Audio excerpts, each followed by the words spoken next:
Now chapter 3 आपका current electricity. ठीक है, करंट इलेक्ट्रिसिटी आपने क्लास 10th में पढ़ा हुआ है। करंट इलेक्ट्रिसिटी मतलब क्या होता है? करंट मतलब क्या है? करंट कोई भी चीज जब फ्लो होती है तब हम उसको करंट बोलते हैं, चाहे वाटर करंट्स। ठीक है, ऐसे ही अब इलेक्ट्रिसिटी में करंट का मतलब क्या है? जब आपके इलेक्ट्रॉन्स फ्लो हो रहे हैं तब हम उसे करंट इलेक्ट्रिसिटी बोलते हैं। क्लियर? अब इलेक्ट्रॉन्स की डायरेक्शन क्या होती है, सब आप क्लास 10th में पढ़ चुके हो। Direction of flow of electrons is negative to positive, और इलेक्ट्रिसिटी की डायरेक्शन पॉजिटिव टू नेगेटिव, ये बाय कन्वेंशन ली गई थी। क्लियर? क्योंकि पहले ये अज्यूम किया गया था कि पॉजिटिव चार्ज मूव होते होंगे। क्लियर? तो बाय कन्वेंशन पहले ये मान लिया गया था कि पॉजिटिव टू नेगेटिव आपकी करंट की डायरेक्शन होगी। क्लियर? बट बाद में पता चला इलेक्ट्रॉन्स मूव करते हैं आपके, सो इलेक्ट्रॉन्स आपके कहां से कहां मूव करते हैं? Negative to positive. Electric current आप सबने पढ़ा हुआ है क्लास 10th में भी। क्या था इलेक्ट्रिक करंट? अब इलेक्ट्रिक करंट हम मेजर कैसे करेंगे? यानी जितना चार्ज आपका फ्लो हुआ है पर यूनिट टाइम। क्लियर? तो इसको हम क्या बोल सकते हैं? Rate of flow of charges. जैसे नॉर्मली आप स्पीड क्या बोलते थे कि किसी भी ऑब्जेक्ट ने कितना डिस्टेंस ट्रेवल किया विद रिस्पेक्ट टू टाइम, वैसे ही करंट का मतलब क्या है कि कितना चार्ज ट्रेवल हुआ with respect to time. Clear? Electric current को डिनोट किससे करते हैं? आई से, और फॉर्मूला क्या हो गया? Charge by time. क्लियर? और चार्ज क्यू और टाइम को स्मॉल टी से डिनोट करते हैं, कैपिटल टी से हम क्या डिनोट करते हैं? टेम्परेचर या टाइम पीरियड। इन चीजों का ध्यान रखना बेटा। क्लियर? नाउ इलेक्ट्रिक करंट की SI यूनिट एम्पेयर। इसको किस डिवाइस से हम मेजर करते हैं सर्किट में? एमीटर। एमीटर कैसे कनेक्ट करते हैं? सीरीज में। क्यों? क्योंकि सीरीज में करंट डिवाइड नहीं होता है। ये बेसिक चीज है जो आपने इवन 10th में पढ़ी हुई है। सीरीज में क्या डिवाइड होता है? Potential difference. करंट डिवाइड नहीं होता, पोटेंशियल डिफरेंस डिवाइड होता है। और पैरेलल में क्या होता है? इसका अपोजिट, दैट इज पैरेलल में करंट डिवाइड होता है और पोटेंशियल डिफरेंस सेम रहता है। क्लियर? नाउ इसको फर्दर अगर बहुत सारा चार्ज चेंज हो रहा है विद रिस्पेक्ट टू टाइम, तो वो भी हम निकाल सकते हैं इंस्टेंटेनियस। अब देखो, लास्ट ईयर आपने एक वर्ड पढ़ा था इंस्टेंटेनियस। इंस्टेंटेनियस क्या होता है? At any particular time. Clear? Instantaneous speed, instantaneous velocity, instantaneous acceleration भी पढ़ा था आपने।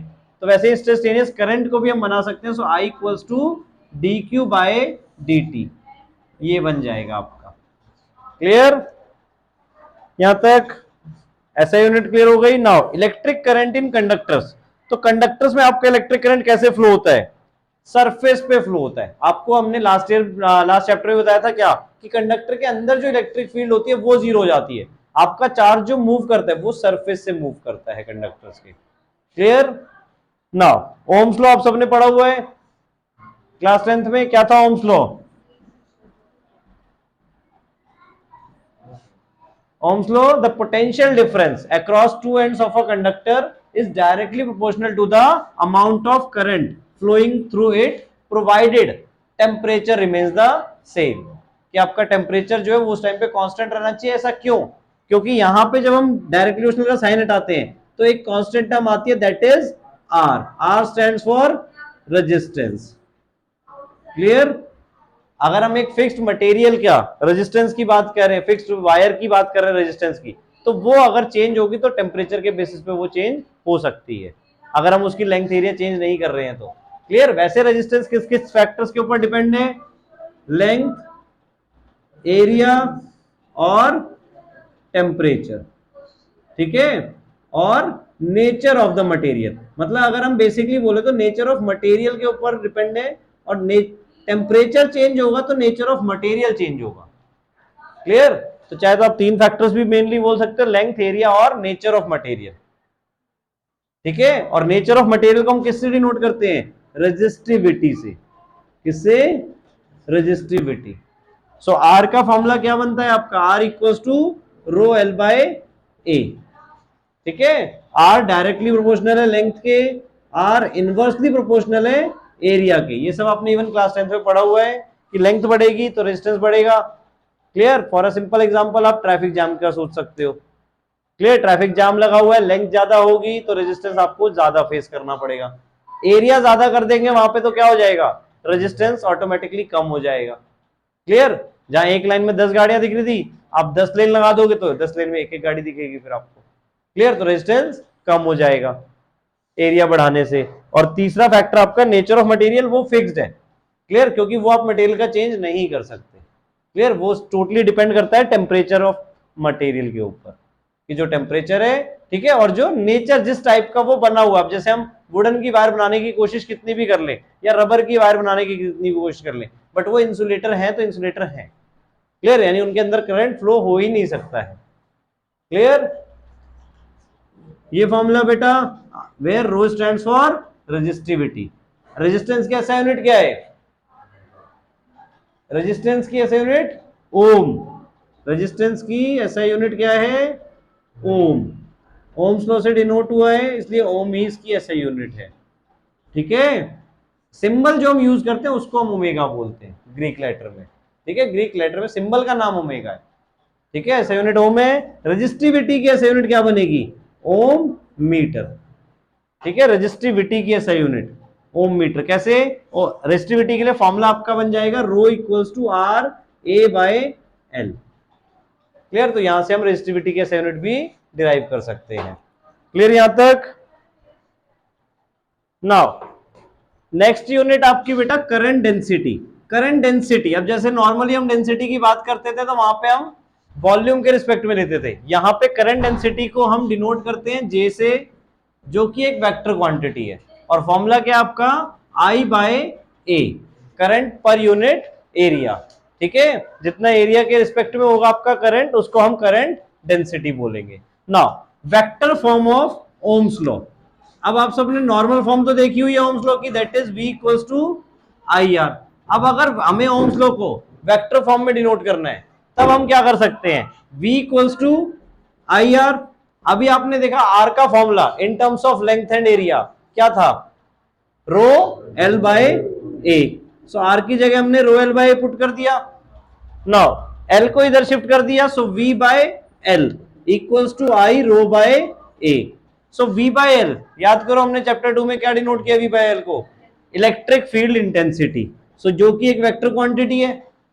क्लियर? और I बाय ए क्या हो गया? J। सो J भी आपकी एक वेक्टर क्वांटिटी है, दैट इज करंट डेंसिटी। और रो, तो ये आपकी हो गई वेक्टर फॉर्म। क्लियर? इसे हम फर्दर और क्या रिप्रेजेंट कर सकते हैं? अब कंडक्टिविटी। कंडक्टिविटी क्या होता है? आपने इवन केमिस्ट्री में पढ़ा होगा। Conductivity is reciprocal of the resistivity. So उसे हम सिग्मा से डिनोट करते हैं, sigma equals to 1 by rho. तो रो की, अगर रो को हमने इधर शिफ्ट किया तो E बाय रो बन जाएगा इक्वल्स टू J। और 1 बाय रो को हम क्या लिख सकते हैं? सिग्मा। तो क्या बन जाएगा ये? E sigma equals to J। तो या तो ये वेक्टर फॉर्म आप डिनोट कर सकते हो, या ये वेक्टर फॉर्म आप डिनोट कर सकते हो। ठीक है? ओम्स लॉ की। क्लियर हुआ? नेक्स्ट टॉपिक अब आपका ड्रिफ्ट वेलोसिटी ऑफ इलेक्ट्रॉन्स। अब आप सबको क्लियर है क्या कि कंडक्टर्स में जब इलेक्ट्रॉन्स होते हैं और हम इलेक्ट्रिक फील्ड अप्लाई करते हैं तो क्या होता है बताओ? आप सबको पता है कंडक्टर्स के अंदर इलेक्ट्रॉन्स हैं। ठीक है? अभी वो किस डायरेक्शन में मूव कर रहे हैं? नहीं, अगर वहां पे इलेक्ट्रिक फील्ड अप्लाई नहीं है तो वो रैंडमली किसी भी डायरेक्शन में मूव करते हुए मिल सकते हैं। क्लियर? इलेक्ट्रॉन्स की कोई भी डायरेक्शन उसके अंदर पॉसिबल है। इसलिए हम क्या लेंगे? Average velocity of you. You क्या हो गया? इनिशियल वेलोसिटी उनकी, वो हम टोटली जीरो मानेंगे। क्लियर? सम ऑफ यू मतलब u1 plus u2 plus u3। Clear? और u आपको पता है वेक्टर क्वांटिटी है, तो डायरेक्शन के अकॉर्डिंग हम जब करेंगे तो उनका सम क्या आ जाएगा? जीरो। क्लियर? या इसे सम ऑफ यू लिख सकते हैं, या u average. Sum of u divide by N, मतलब सारी वेलोसिटी का सम डिवाइड बाय एन कर दिया हमने, तो यू एवरेज। ठीक है? अब हम इलेक्ट्रिक फील्ड अगर अप्लाई कर देंगे तो क्या होगा? अब इलेक्ट्रिक फील्ड अप्लाई करेंगे, सपोज इलेक्ट्रिक फील्ड की डायरेक्शन ये है, तो सारे नेगेटिव टू पॉजिटिव की तरफ टेंड हो जाएंगे। क्लियर हुआ? यानी अब सारे इलेक्ट्रॉन्स की जो डायरेक्शन होगी वो सेम हो जाएगी। Clear? From negative to positive. ठीक है? सो अब आपका V एवरेज हम निकालेंगे यहाँ पे। अब उसमें पहले हम क्या निकालेंगे? एक्सेलरेशन। ठीक है? V एवरेज हमें निकालना है यहाँ पे। अब क्या हो जाएगा? उसी वी एवरेज को हम ड्रिफ्ट वेलोसिटी बोलते हैं। ड्रिफ्ट वेलोसिटी का आपको मैं लास्ट टाइम बताया था क्या, कि इलेक्ट्रॉन्स जब मूव करते हैं एक दूसरे से टकराते हुए, फोर्स लगाते हुए आगे मूव करते हैं, सो दैट इज ड्रिफ्ट, कि वो टकराएंगे, फिर थोड़ी स्पीड कम होगी, फिर बढ़ेगी, फिर कम होगी, इस तरीके से वो मूव होते रहेंगे। दैट्स व्हाई इसका नाम क्या रखा गया, ड्रिफ्ट वेलोसिटी। क्लियर? बाकी कार के ड्रिफ्ट से तो पता ही होगा। हाँ, स्विफ्ट, ठीक है। सो अब पहले हमें इसमें एक्सेलरेशन निकालनी पड़ेगी। तो एक्सेलरेशन के लिए फोर्स का फॉर्मूला क्या पढ़ा हुआ है आपने, मास इनटू एक्सेलरेशन। और इलेक्ट्रोस्टैटिक में फोर्स का फॉर्मूला क्या पढ़ा हुआ है, अगर इलेक्ट्रिक फील्ड अप्लाई करेंगे तो charge into electric field intensity. ठीक है, अब यहां पे हमारे पास चार्ज क्या है, चार्ज की जगह पे क्या है, इलेक्ट्रॉन, जितने इलेक्ट्रॉन्स हैं, सो ई यानी एक इलेक्ट्रॉन पर अगर हम फोर्स देखें तो इतना लग रहा है, तो एक इलेक्ट्रॉन की एक्सेलरेशन क्या आ जाएगी, M A equals to E, so E by M, ये आ गया आपका। क्लियर? तो एक्सेलरेशन यहां पे क्या प्रोड्यूस होगी, ई बाय एम, या माइनस में हम फर्दर कर सकते हैं क्योंकि चार्ज यहां पे नेगेटिव है, और बेसिकली क्या, अपोजिट डायरेक्शन में फोर्स आपका अप्लाई हो रहा है। ठीक है, इलेक्ट्रिक फील्ड इस तरफ है, मोशन ऑफ इलेक्ट्रॉन इस तरफ है। क्लियर? सो इसलिए नाउ अब वी एवरेज हमें निकालना है, तो वी एवरेज के लिए हम क्या करेंगे, फर्स्ट इक्वेशन ऑफ मोशन क्या थी, v equals to u plus A T, यानी u average plus A T, T की जगह हम क्या ले रहे हैं, tau. Tau stands for relaxation time. Clear? और इसको हम फर्दर एवरेज रिलैक्सेशन टाइम बोल रहे हैं क्योंकि यहां पर हम एक इलेक्ट्रॉन की नहीं ले रहे हैं और ना होल एवरेज ले रहे हैं। ठीक है, सो क्या हो जाएगा, यू एवरेज हमारा कितना है, 0, ए कितना है हमारा, minus E by M tau. So V average हमारा क्या आ जाएगा, इसी को हम ड्रिफ्ट वेलोसिटी बोलते हैं, so that is minus E tau by M. Clear? और ये स्केलर क्वांटिटी होगी या वेक्टर क्वांटिटी होगी, वेक्टर क्वांटिटी। ड्रिफ्ट वेलोसिटी को वीडी से डिनोट करते हैं, so minus E tau by M. माइनस क्या डिनोट कर रहे हैं, कि इलेक्ट्रिक फील्ड के अपोजिट डायरेक्शन में ड्रिफ्ट वेलोसिटी है। क्लियर? ठीक है, स्केलर या वेक्टर, वेक्टर क्वांटिटी, क्योंकि डायरेक्शन है उसमें। वेलोसिटी आपने पढ़ा भी हुआ है, velocity is a vector quantity. ऐसा यूनिट क्या होगी, मीटर पर सेकेंड। ठीक है, बट जब हम एक्चुअल में कैलकुलेट करते हैं, मतलब हमारा जनरली मिलीमीटर पर सेकंड में आंसर आते हैं ड्रिफ्ट वेलोसिटीज के। ठीक है, next topic, relation between current and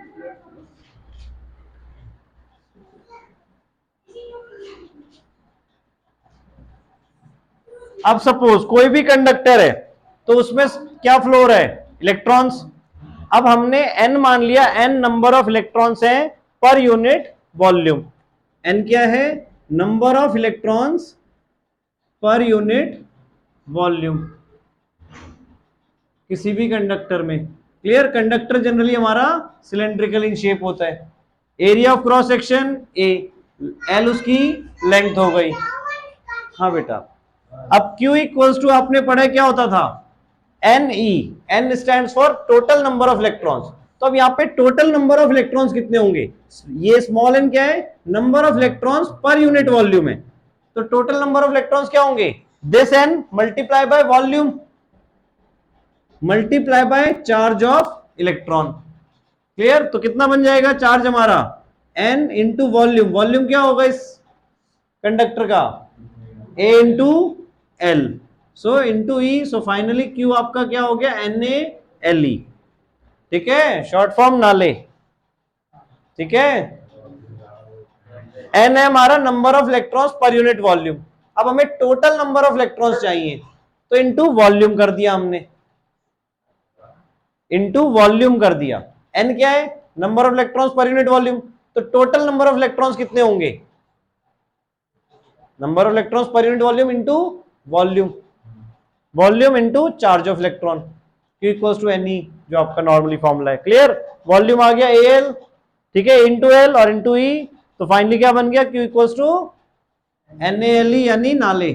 ठीक है, करंट क्या होता था, करंट क्या होता था, चार्ज अपॉन टाइम, सो NaLe upon T.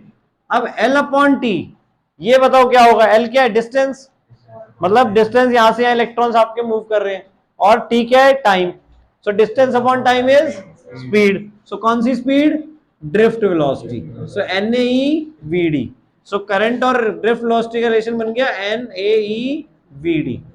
Clear, Naved short form याद रखने का, नावेद मतलब माइंड में नावेद याद रखो, और इस तरीके से आपका N A E V D एक साथ है मतलब, ठीक है। ई अलग हो गया, नावेद में वी डी अलग है, ठीक है, क्लियर। और V D stands for drift velocity of electrons, ठीक है। नाउ नेक्स्ट टॉपिक आपका relation between drift velocity and relaxation time. अब आप सबको पता है रिलैक्सेशन टाइम क्या था, टाउ, क्लियर। तो ड्रिफ्ट वेलोसिटी रिलैक्सेशन टाइम के ऊपर, sorry, relaxation time and resistivity. Drift velocity का तो आपको क्लियर है, ठीक है। ड्रिफ्ट वेलोसिटी का फॉर्मूला क्या है, V D equals to minus E tau by M. और अगर हम सिर्फ मैग्नीट्यूड में लें तो मैग्नीट्यूड में क्या हो जाएगा वीडी का, ई टाउ बाय एम, ठीक है। मैग्नीट्यूड में हम माइनस साइन इंक्लूड नहीं करेंगे, क्लियर। ये आपकी ड्रिफ्ट वेलोसिटी हो गई। अभी आपने रिलेशन देखा आई इक्वल्स टू क्या था ड्रिफ्ट वेलोसिटी के साथ, नावेद N A E V D. तो यहां पर अगर हमने ड्रिफ्ट वेलोसिटी का फॉर्मूला डाल दिया तो क्या हो जाएगा, N A E further V D की जगह पे ई टाउ बाय एम। यहां तक क्लियर। सो क्या बन जाएगा, N A E square E tau by M. और इसमें हमने क्या किया, ए को वहां शिफ्ट कर दिया, आई बाय ए। अब आई बाय ए याद करो क्या था आपका, current density J, clear. N A E square E tau by M जो कि जे थी, और जे याद करो हमारा फर्दर क्या था, relation between current density and electric field. ए चला गया यहाँ पे, ओके, ए यहाँ नहीं आएगा, क्लियर। ए हमने शिफ्ट कराया आई बाय ए बना के, ये हो गया आपका फर्दर, यहां तक क्लियर। नाउ करंट डेंसिटी और उसकी इलेक्ट्रिक फील्ड की जो हमने vector form of Ohm's law बनाई थी वो क्या थी हमारी, E equals to J rho, E equals to J rho. तो जे की जगह हम क्या लिख सकते हैं, ई बाय रो। जे की जगह हम क्या लिख सकते हैं, मैग्नीट्यूड में ही, ठीक है। अब यहाँ पे वेक्टर फॉर्म स्केलर फॉर्म ही चला रहे हैं, यानी मैग्नीट्यूड से ले रहे हैं, ठीक है। तो ई बाय रो लिख दिया हमने, और फर्दर यहाँ पर क्या, N e square E tau by M. सो ई से ई कैंसिल आउट हो जाएगा आपका, और रो उधर शिफ्ट हो गया, तो क्या फॉर्मूला बन जाएगा आपका रो का, rho equals to m upon n e square tau, where m is the mass of the electron जो कि फिक्स्ड है, चेंज नहीं हो सकता। एन क्या है, number of electrons per unit volume. देखो total number of electron change हो सकते हैं, पर पर यूनिट वॉल्यूम वो फिक्स रहेंगे।